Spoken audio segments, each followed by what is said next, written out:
Today, as we continue to break down the message from this past Sunday and seek next steps in our prayer life, we're talking about this idea of allowing prayer to transform or change our thinking. Yesterday, we talked all about allowing prayer to move us to action, and today we're talking about allowing our hearts to become aligned with God's heart. Paul puts it this way in Romans 12, verses 1 through 2.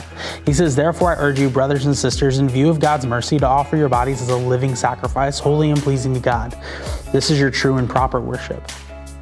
Do not be conformed to the pattern of this world, but be transformed by the renewing of your mind, that you will be able to test and approve what God's will is, his good, pleasing, and perfect will." Prayer is this amazing spiritual habit that gives us an opportunity to present our requests to God, bring our concerns, our anxieties, our frustrations, and lay them at his feet. But it's also an amazing tool that can be used to call us to action. And it's something that we can use to align our hearts with his heart. I love that Paul writes, "Allow your mind to be transformed," because God wants to transform our way of thinking. He wants us to stop thinking just inside and about ourselves and to start thinking outside and about his kingdom.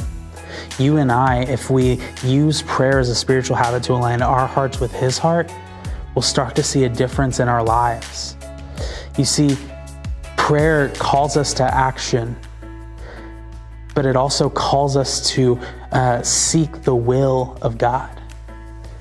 And so today I have a challenge for you.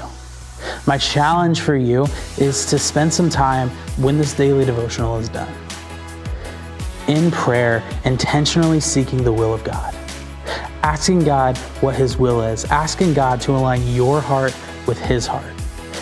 Not asking God to align his heart to your heart, but asking God to align your heart to his heart.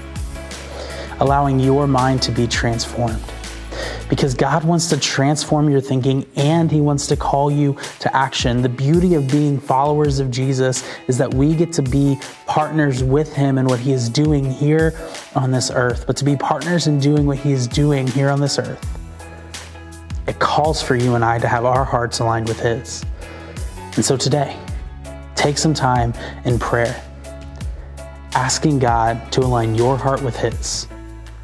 And then, building off what we did yesterday, ask God to call you to action. Seek how you can move in helping bring about God's will here on earth, whether in service to a friend or a neighbor, or whatever it might be. Asking God to call you to move after your heart has been aligned with his.